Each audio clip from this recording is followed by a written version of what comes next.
Well, what is up everybody? Welcome to another episode of RJ's Reviews.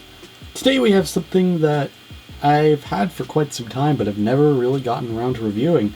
I've had it for almost a year now, and, you know, it's been one of those things that I couldn't really find a slot in for reviewing, because it's kind of one of those items where it's been around for such a long time.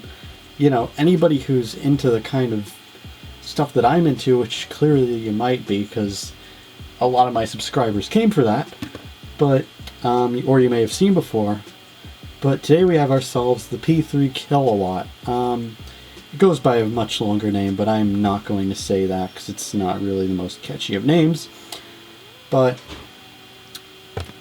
I've not really been planning on doing a review of it because I've been kind of having it in almost a constant use for the past while.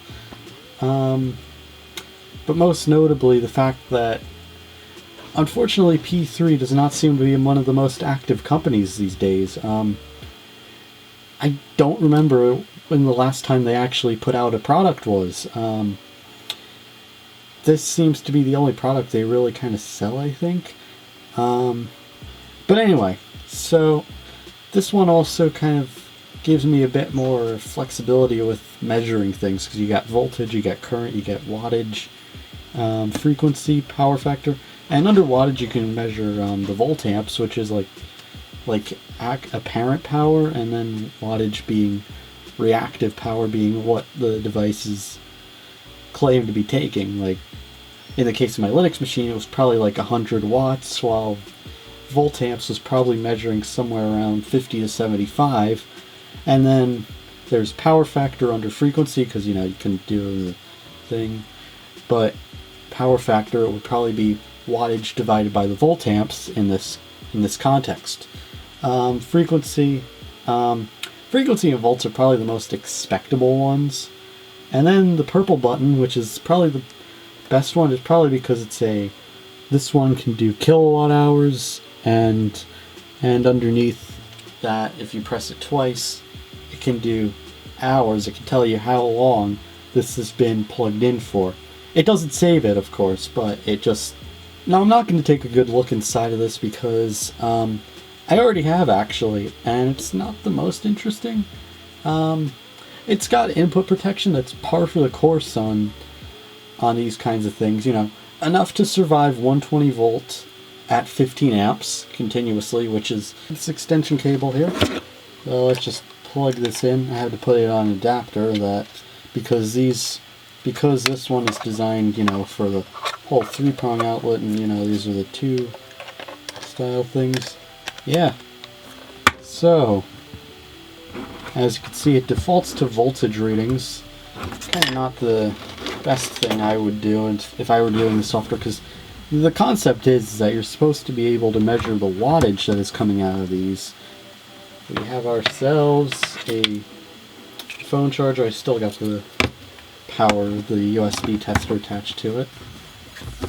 As you can see, come on, stay with me here, people. Unfortunately, this kind of stuff does make it wobbly. And I have the DJI Osmo here. It needs an actual charge.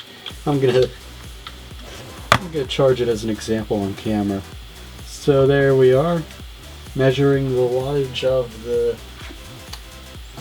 thing. Got voltamps. Yeah.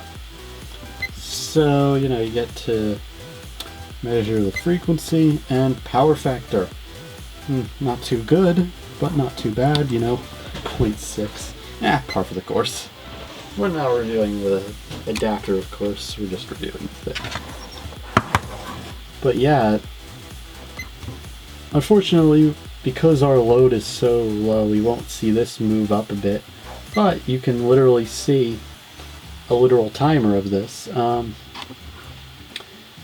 just going to say here, this is kind of what I like to call the original gold standard for these kinds of power meters and stuff, you know. It's like, because, you know, these things are just, they've been selling these things for years, and unfortunately, I don't know how long they're going to keep selling them, because again, as I said in the intro, it's like P3 does not seem to be doesn't seem to be too big, but it's still a good solid tool for use in 2021, you know. And for that reason, I think we can end off our video here and just say that this can get a good 10 out of 10. I'll post some Amazon links down below just so people can buy this. But anyway, so that's going to do it for today's review. If you like what you saw, please leave a like and subscribe. Probably going to do more reviews like these. There's going to be a lot more content coming. But yeah, that's going to be it for today's video. And bye. Come on!